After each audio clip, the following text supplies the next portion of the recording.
बिहार में 2 विधानसभा सीटों पर हो रहे उपचुनाव में महागठबंधन में फूट तो पड़ ही गई है।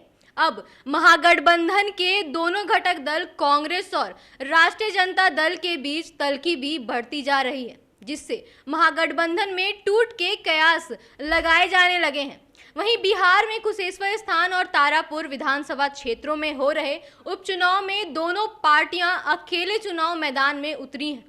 वहीं राजद ने पहले ही दोनों सीटों पर अपने प्रत्याशी को घोषणा कर दी, जिसके कांग्रेस नाराज हो गई और उसने भी दोनों सीटों पर प्रत्याशी उतार दिए हैं।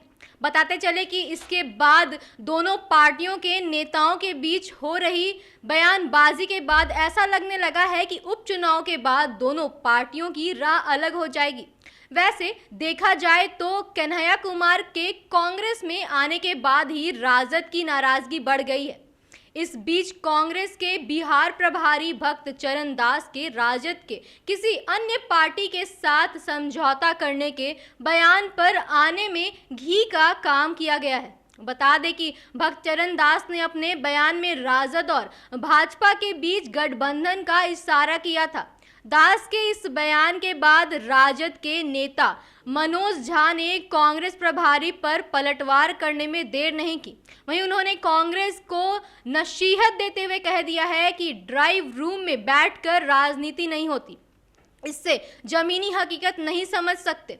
उन्होंने यहां तक कह दिया है कि हमने जितना गठबंधन धर्म निभाया है उतना कोई पार्टी नहीं निभा सकता। उन्होंने आगे कहा था कि प्रभार लेने का मतलब यह नहीं कि पार्टी की लुटिया ही डुबा दें। इधर अखिल भारतीय युवक कांग्रेस के पूर्व प्रदेश अध्यक्ष ललन कुमार कहते हैं कि दोनों दलों के नेताओं को ऐसी बयानबाजी से परहेज करना चाहिए। ऐसी बयानबाजी से दोनों दलों को नुकसान होगा। उन्होंने मात्र एक सीट के लिए महागठबंधन में फूट को दुर्भाग्यपूर्ण बताया। वहीं भाजपा इस स्थिति में चुटकी ले रही है। भाजपा के प्रवक्ता निखिल आनंद ने कहा है कि राजद और कांग्रेस एक ही थाली के चट्टे बट्टे हैं।